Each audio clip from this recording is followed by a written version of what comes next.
Assalamualaikum warahmatullahi wabarakatuh. Selamat berjumpa kembali bersama saya Syamsul Umar, praktisi pertanian di channel Maraja Organik. Teman-teman semua, bulan Ramadan sudah berlalu, saatnya kita kembali beraktivitas. Nah, tentu dalam beraktivitas ini, tentu khususnya di pertanian padi, banyak kendala-kendala yang sering menghampiri teman-teman petani. Salah satunya adalah bagaimana mengendalikan rumput atau gulma. Kita sering mengenal yang namanya herbisida pratumbuh. Jadi herbisida pratumbuh ini hampir 100% itu bersifat sistemik, yang mana fungsinya adalah membuat dormansi atau masa tidur dari biji gulma ini semakin lama. Nah, bermacam-macam merek yang sering digunakan, di antaranya ada merek Duron, ada Bromycil, ada Oxadiazon, ada Oxyfluorofen, ada Ametrin, ada Butalor, dan metilmetsulfuron. Semua ini berbahan dasar kimia. Jadi kalau misal kita menggunakan jenis herbisida pratumbuh ini, itu sifatnya kontak langsung dengan tanah. Karena di dalam tanah ini yang sudah kita olah itu terdapat biji-biji gulma. Nah, biji-biji gulma ini akan tumbuh setelahnya, misalnya 10 hari, 15 hari setelah melakukan penanaman. Nah, teman-teman, di dalam perkembangannya, terkadang lagi kita menggunakan herbisida selektif. Jadi setelah mungkin kita menggunakan herbisida pratumbuh, ternyata pada saat tanamannya sudah tumbuh, karena mungkin sering kering, dalam arti tidak lembab, nah itu potensi rumput akan tumbuh lagi. Nah, terkadang petani itu kembali menggunakan herbisida pasca tumbuh atau lebih dikenal dengan herbisida selektif. Nah, di antaranya itu sering misalnya digunakan bahan bakunya itu dari glifosat, ada paraquat, ada glufosinat, dan ada propanil, tapi dengan ukuran rendah karena biasanya sudah ada tanamannya, makanya digolongkan dalam jenis herbisida selektif. Hanya akan membunuh pada rumput saja. Teman-teman, di dalam kita menggunakan herbisida ini, tentu ada kontaminan yang akan terjadi pada tanaman kita. Jadi sedikit banyaknya residu kimia yang kita semprotkan ke dalam tanah kita atau disemprotkan ke tanaman kita, yang di situ tujuannya untuk mengendalikan gulma atau rumput, ini akan berdampak pada tanaman kita.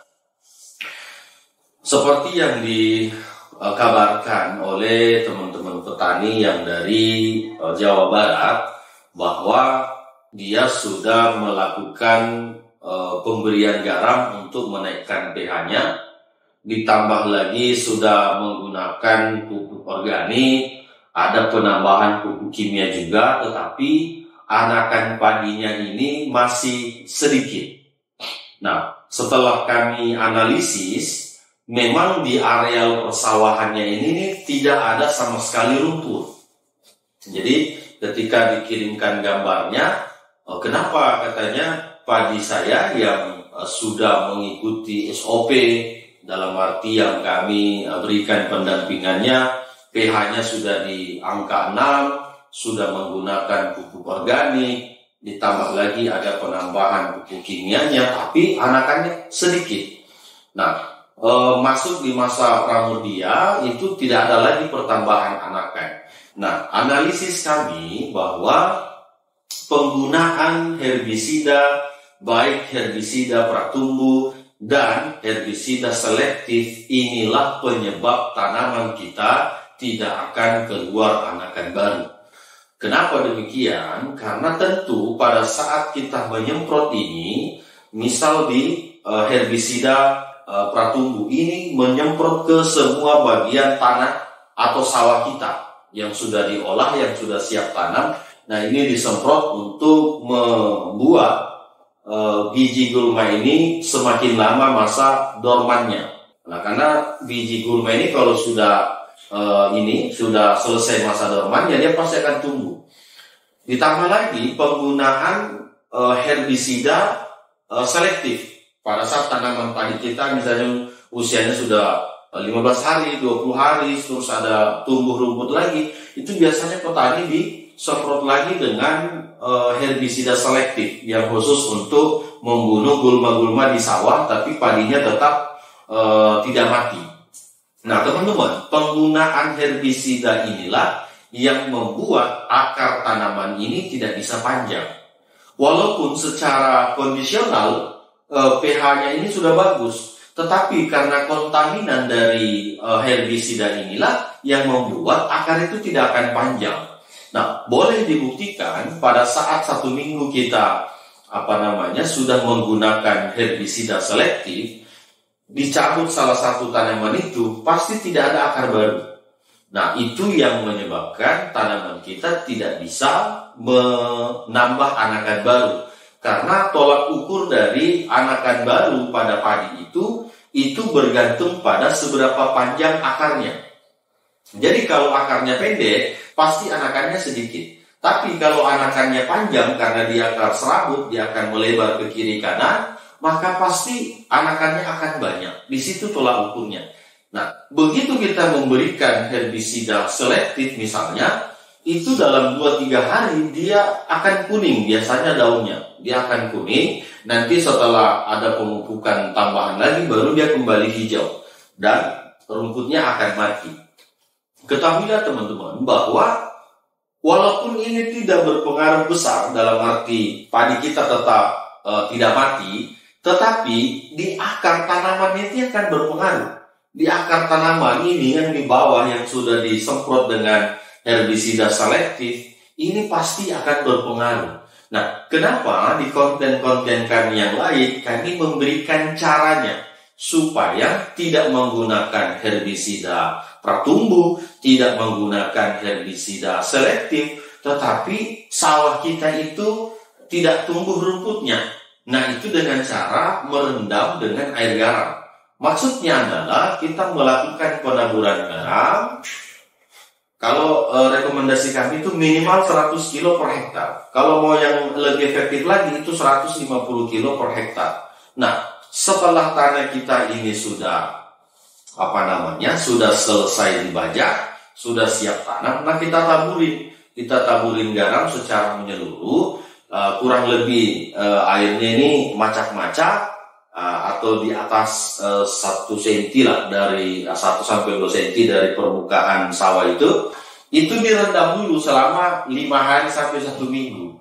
Nah, tujuannya air garam ini tidak hanya mendormankan biji gulma, tetapi dia akan membunuh dan melakukan sisa-sisa gulma yang berpotensi untuk hidup lagi.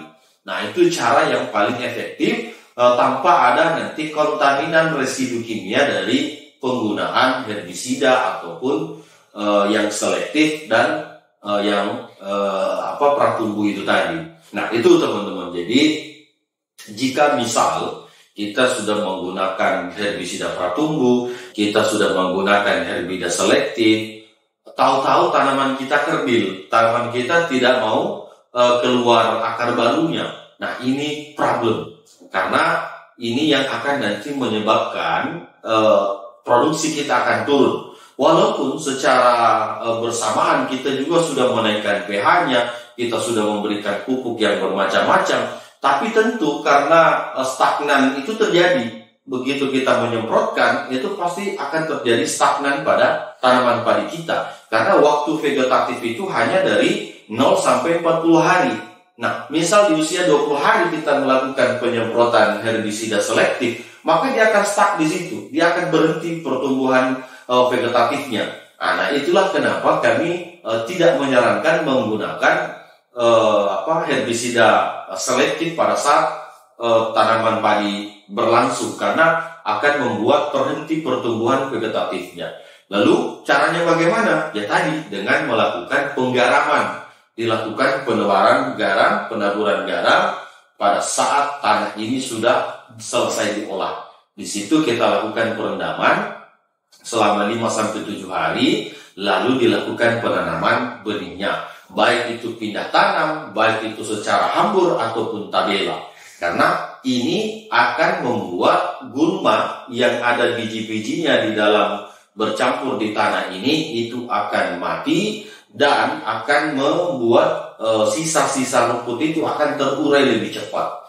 Jadi teman-teman perlu diketahui bahwa ketika mengalami hal demikian yang saya jelaskan tadi, itu bukan karena pH tanahnya, bukan karena penggunaan pupuknya, bukan juga karena penggunaan pestisidanya, tapi karena pemakaian herbisida yang berlebih. Nah, ini yang membuat tanaman kita menjadi stagnan, membuat pertumbuhan vegetatif ini menjadi terhenti, sehingga perkembangannya akan seperti itu saja sampai masuk di masa pembuahan.